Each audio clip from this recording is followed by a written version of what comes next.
Facebook মেসেঞ্জারটি আপনার অনুমতি ব্যতীত কেউ যদি লগ ইন করে চালাতে চায় তাহলে সাথে সাথে আপনার ফোনে মেসেজ চলে আসবে। চলুন যাই দেখি সেই প্রসেসটাকে। এরকম সুন্দর সুন্দর আরো ভিডিও পেতে আইডিটাকে ফলো করে রাখুন এবং লাইক কমেন্ট শেয়ার করতে যেন ভুলবেন না। আপনি আপনার ফোনের মেসেঞ্জারটি ওপেন করবেন। এরপর এখান থেকে এই যে থ্রি লাইনসে ট্যাপ করবেন। তারপর এখান থেকে সেটিংসে যাবেন। এখান থেকে স্ক্রল ডাউন করে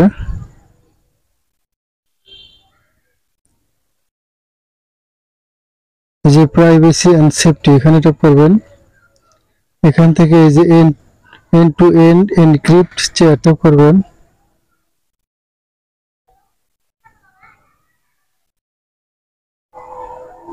এই যে দেখেন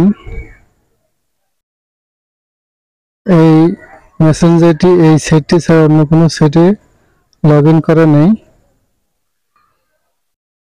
তারপরে এখানে এই যে ইউর ডিভাইস টু কি চেঞ্জ, তারপরে কন্ট্যাক্ট ডিভাইস আর কি চেঞ্জ, এই দুটো বাটন অন করে দেবেন।